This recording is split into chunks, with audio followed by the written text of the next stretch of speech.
Thank you, Anu. It's such an honor to be here. Um, I will say I've been using Shankar products for a really long time too, so it's kind of like coming full circle for me, so I love it. So today we're going to talk about the skin, obviously, but even at a bigger scale, the system that provides us healthy skin or maybe not so healthy skin. So I just want us to think about our skin in a different way. So hopefully by the end of this conversation, you'll look at your skin a little bit differently as less of something that needs to be fixed or treated and more of part of a system that should be regulated and balanced. So I am going to go right in. And as Anu mentioned, we at Shankara have, oh gosh, my slides aren't moving. Hold on. There we go. She mentioned how the net profits are donated to humanitarian causes, which is amazing. So when we're choosing products to invite into our lives, it's always nice to have products that are aligning with your belief system. So I love this part of Shankara, and you can find them in over 27 countries. I just mentioned I found a product in India that I brought back recently. So very excited, and hopefully that will make it to the American catalog. And over 40 years of wisdom here. So this is the most beautiful part of it, is that none of us need to be an expert in Ayurveda. None of us need to be an expert in skincare. And the beautiful thing is they've kind of done the work for us. They've done the research, and the products are set up in a way that are very usable for us to support our system as a whole, for healing and well-being, and to look good, because I think all of us appreciate that part too. So this approach might be different for some of you than you've heard before. A lot of us are very used to looking at correcting what's happening on the surface of our skin, and or even our hair. Hair is a big conversation now too. But I want us to think about the fact that our skin is a representation of what's going on the inside, and how can we support the body as a whole along with supporting our skin. Our skin is our barrier between our gooey insides and the outside world. And so it has multi-purposes of keeping us safe and away from germs and what have you, while also maintaining the structure of the body, while also being permeable in both directions. So it's a fascinating organ that we have. And it's so complicated, I would never be able to understand it fully, because the fact that things can permeate the skin, some things don't, and knowing which ones do and are good for your skin and your particular constitution, it changes everything. A lot of us are looking to influencers and I feel like, especially in the skincare and beauty industry, people are doing such harsh things on the outside of their body without even taking into consideration what's going on the inside. So I want us to look at this as a system. And for those of us that are familiar with yoga, yoga is a system. And in the West, we extrapolated asana. And people do asana every day. They feel amazing. They feel great. But yet they are still kind of tied up, wound up in a way that they're like, why is this yoga not working? And because they're not really using the whole system of yoga, of the meditation and the pranayama and the withdrawal of the senses and the kindness to others and to the self. So once again, this is part of a system, and skincare is part of a system. And for most of us, it isn't really about the skin. I'll tell you a quick story of when I was growing up. I grew up in the time of Accutane. For anybody listening, you'll know what I'm talking about. It was a drug for cystic acne, and I refused to take it, but I did do Retin-A. So I was using the topical prescription for my skin because I was having horrible cystic acne all around my chin. And of course, when you're a teenager, it's very embarrassing. You're trying to fit in, you're trying to, not cover it up with makeup and what have you, which usually makes it worse. But I was concentrating on what I was putting on my skin. And inevitably, I was using this prescription without the warning of sunscreen and got a horrible, horrible burn on my face and blistered and scars and all the such. And it was traumatizing, right? This is our face. This is our first impression to the world. And I was in high school and it was so traumatizing. But not one doctor ever asked me what I'm eating, what my life is like, what my routine is like, what I'm doing, how my relationship is. Nobody ever thought to ask me that, or how my digestion is, which is the biggest question, that the first thing you should be asking when addressing the skin. Come to find out, I was constipated for many, many years, 30 years. Yeah, that's a long time. And my skin, everything about my skin was representing that disruption in my system. And once I finally figured out digestion, I found Ayurveda, understood it, and really started applying these principles of understanding my constitution and eating for my constitution. I'm also a recovering raw vegan. So many things I did wrong. But understanding that input equals output, right? I say this all the time to simplify Ayurveda. Your inputs equal your output. And your input could be music. Your input could be food. The input could be the quality of the air you're breathing. It could be the things you're reading, you're watching TV, but most importantly, it's your thoughts as well. Like that's an input. And what are these inputs doing? And how is your nervous system regulating them? And this is where we really uncover the secret to radiant skin, because it's all about balance, right? So true radiance emerges when the body is supported and not just treated. So once again, we're looking at this as a whole system to be supported and not just extrapolating the skin out of the equation when the nervous system is frazzled. I know all of us can come back to a place in our lives where we've experienced extreme anxiety or that fear of something about to happen, as well as the dread for something to happen. And just knowing when we have these fluctuations in our emotions and our nervous system, the body responds. So we want to support the body no matter what. And this is part of yoga as well. And Ayurveda is so appreciative of its sister science of yoga with regards to keeping the mind calm, and therefore the body stays calm. So let's talk about what the skin is showing you, right? So dryness, sensitivity, congestion, inflammation, they're not random. They're just the way that the body is adapting to the input. It has to have that output. So if you think about if you're eating junk food, your skin's going to represent junk food or your attitude. There are some people that can eat whatever they want and do whatever they want and still have perfect skin. Those are anomalies, and most of us don't live that way. And there's also filters out there on all these platforms, so we aren't really sure what's happening. But for us in day-to-day living, I think that it's really important to understand what you're taking in is represented by what is presenting outward. And what you're reading is important. What you're looking at on your environment, everything is part of this system. And the way that Ayurveda looks at things is through the doshas. And I'm certain some of you have been here for a while, so you understand the doshas. And I'll briefly explain what they are. I think I just explained this in 2 seconds before. So we've got the three doshas of Vata, Pitta, and Kapha. Vata, these are all three energetic qualities, and they're based on the elements, the natural elements of ether, air, fire, water, and earth. So in Ayurveda, we combine things a little bit. And if you look at Vata, it's the quality of air and ether. Pitta is the quality of water and fire. And Kapha is the quality of water and earth.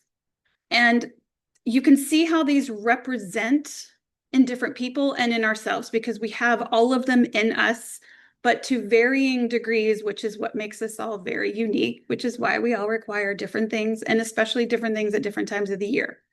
We're going to get into that in just a little bit. So think about what your body is communicating to you. Is it dry, right?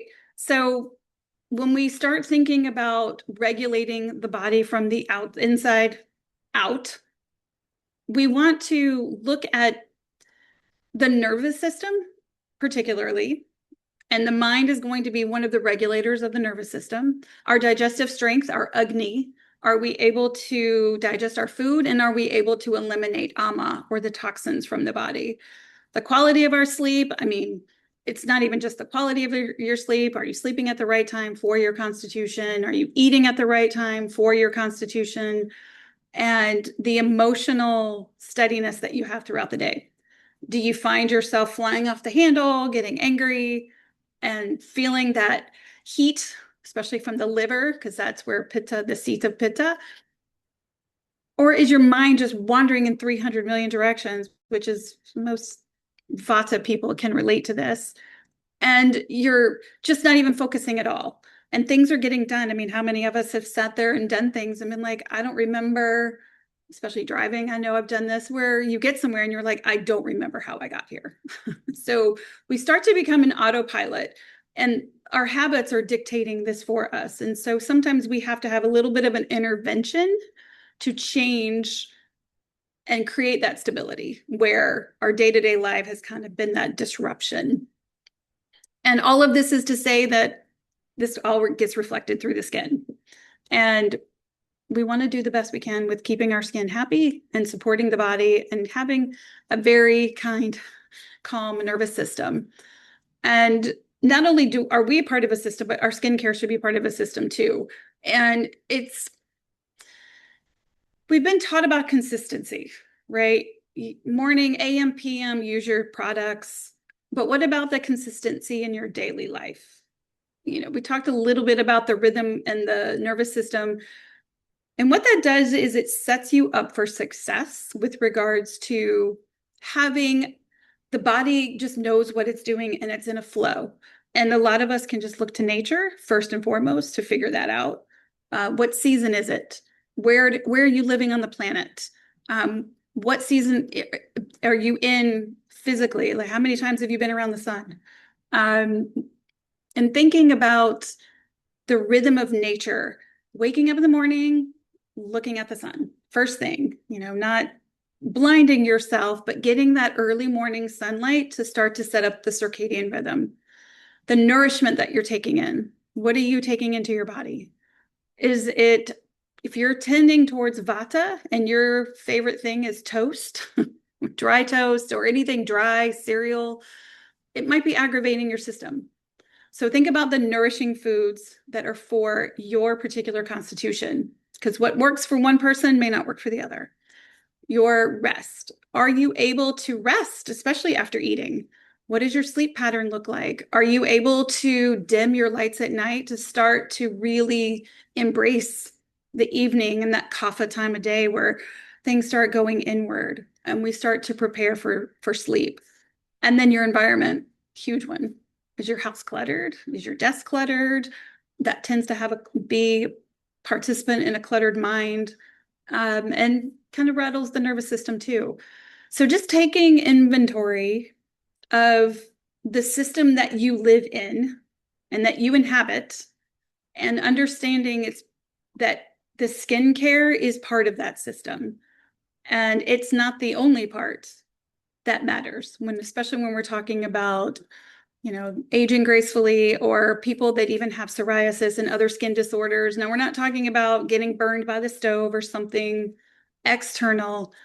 We're really focusing on how to support the body from the inside out and understanding that this is all part of a system. And of course, you want your products to go as far as possible. So if we're supporting from the inside, you may need less product over time. And you can get really, really strategic on how you're using products at the best time of year for you and your time of life. So we're going to get into that too. So understanding the skin through the doshas. We just briefly talked about Vata, Pitta, Kapha, and I want to just go over how it represents itself in the skin. So Vata, for my Vata people out there, dryness, cold, rough. So if you have rough spots on your skin and there's dry patches, just understanding that your constitution that you are born with tends to be the one that gets more aggravated. So for those of us that are born more Vata, with more of a Vata constitution, we tend to have more Vata disorders in our skin. Same with Pitta, same with Kapha. And once again, it varies from person to person and it can change throughout your entire life. So we're never stuck with anything. This is why understanding your skin and understanding the time of life that you're in and understanding your environment matter so, so much. So you can use the appropriate products at the appropriate time. I'm curious. I don't know if I can see the chat from here, but I'm curious, and this is something to think about. Do you change your skincare based on the season? Or do most of us just use the same skincare forever and then wonder why it stops working? It's just something to think about. And I'm just curious, maybe when we get into the Q&A, if somebody wants to come on and talk about that. It's very important that we look at our environment and we understand the adaptability that we have in our skin. It has to fluctuate as well. When it's winter, I'm in Chicago. When it is February, and February is the coldest time here, I'm not going out in shorts.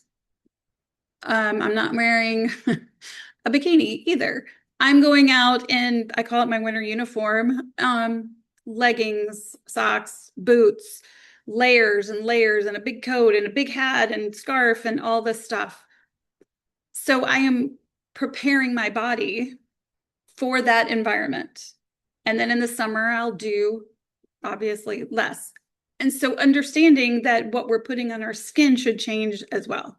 In the winter, more Vata, especially the more Vata tendency, I need oil and I layer on oils in the winter. In the summer, I don't need it as much, right? So just understanding how our environment affects our skin and that we should be adapting to that with our routine and even our rhythm changes. We get up earlier, we stay up later because the sun is out longer.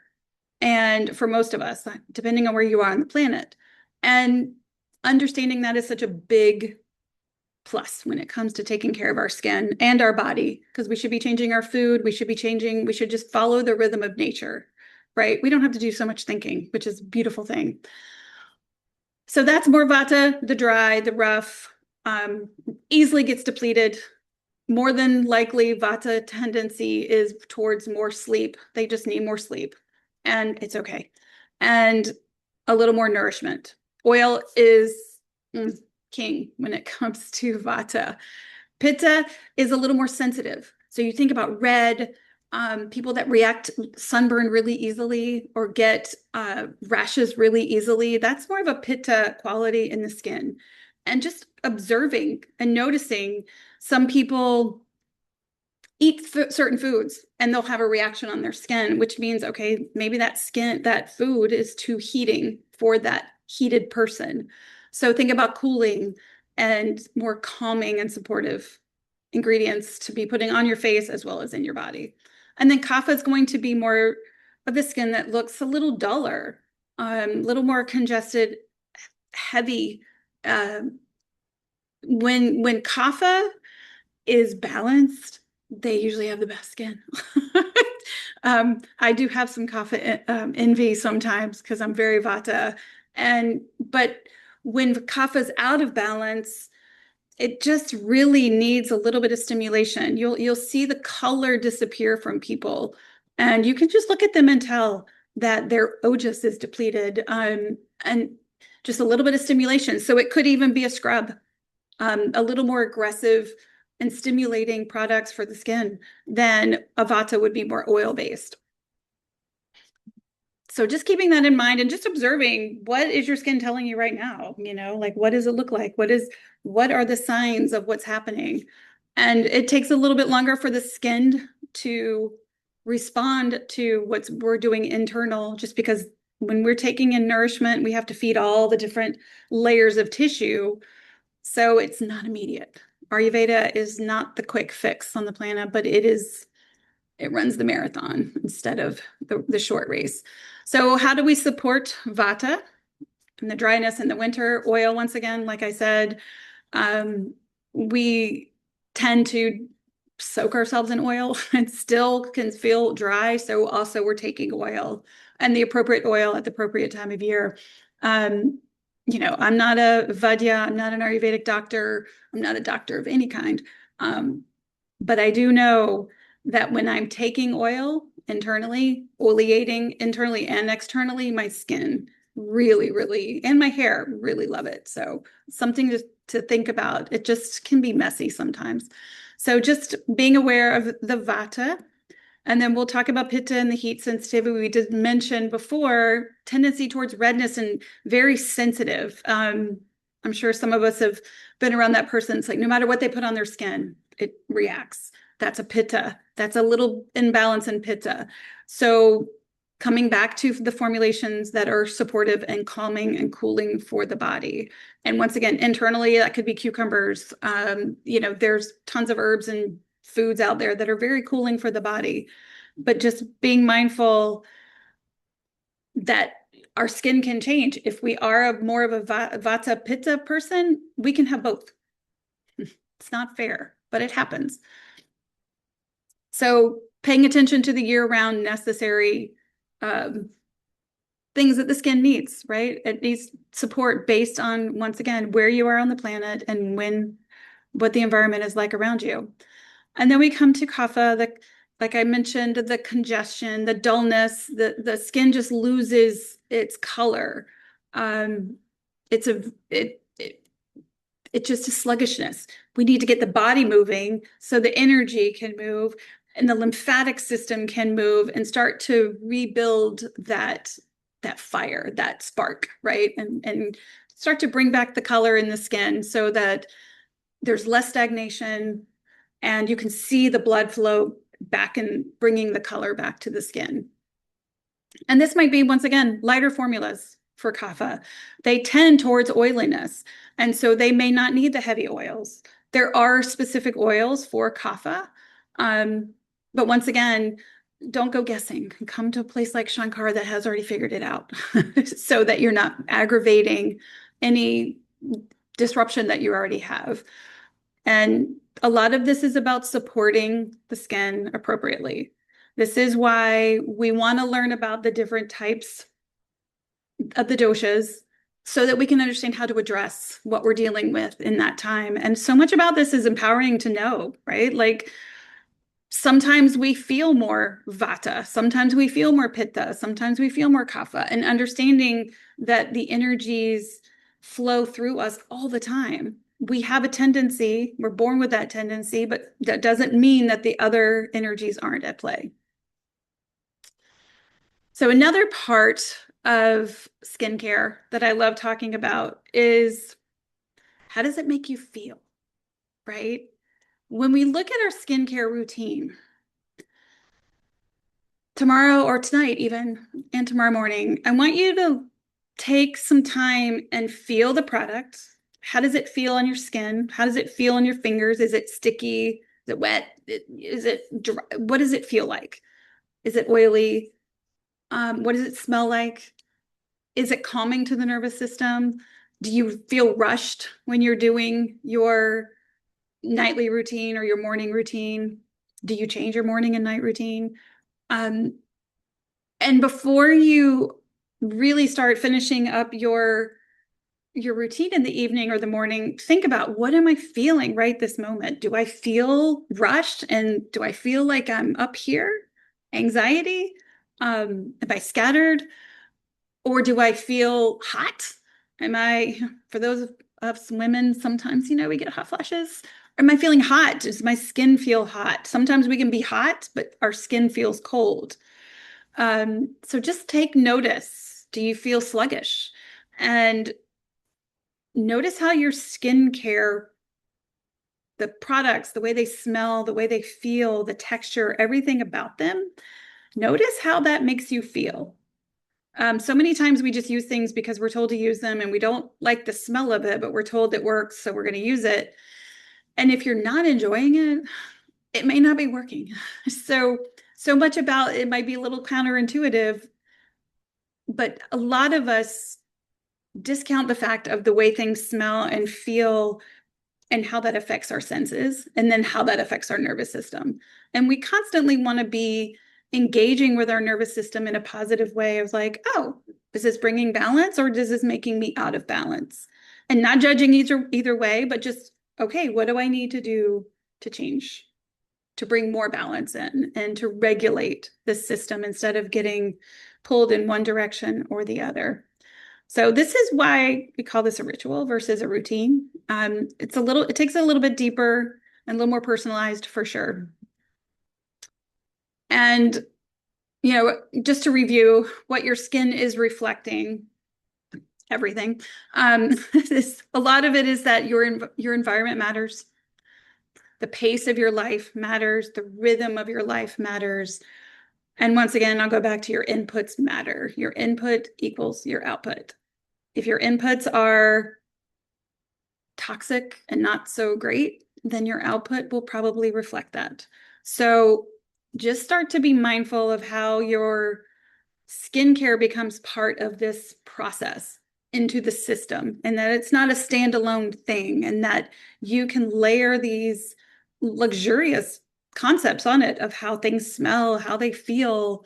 Take your time.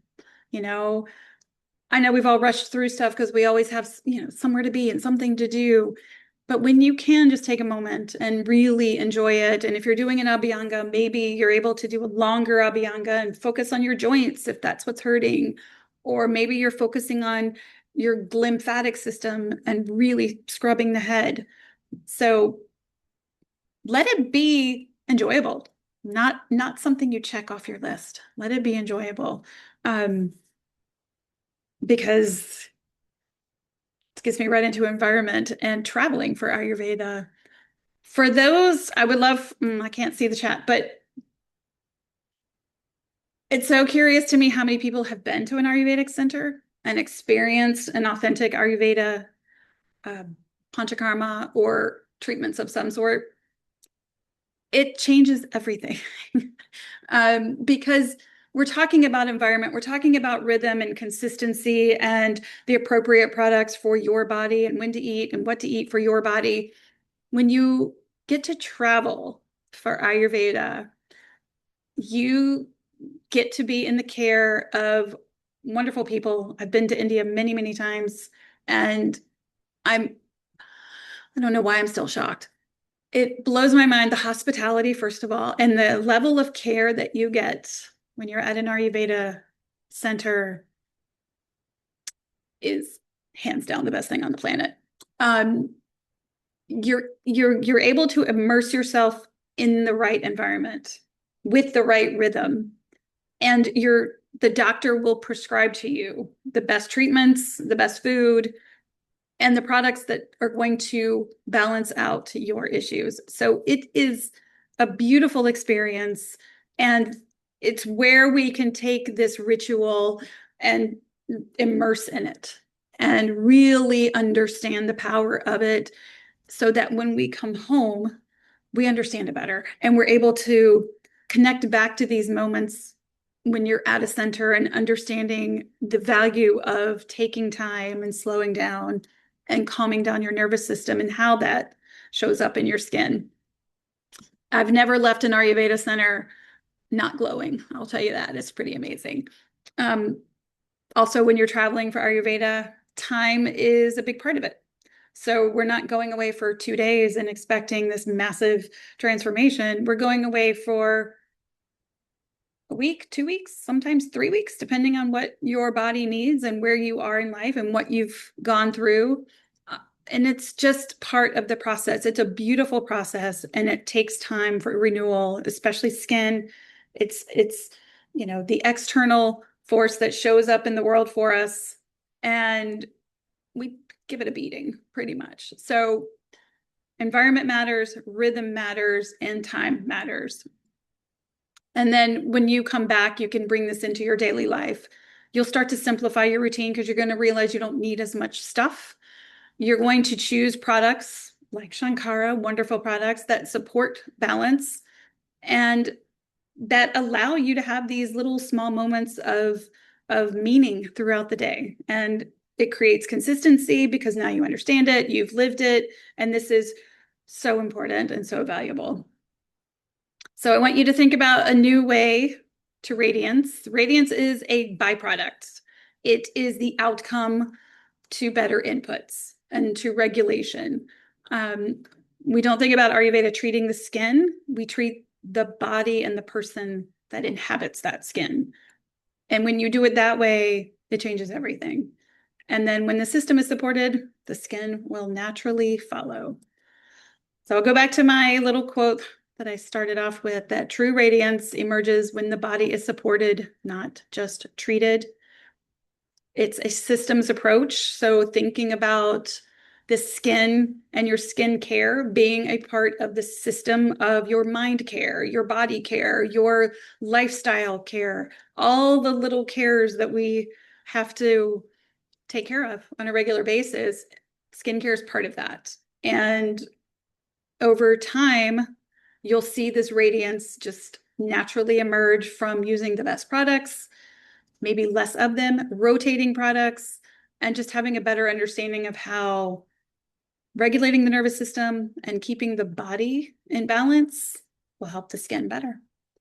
So I want to thank you for this time.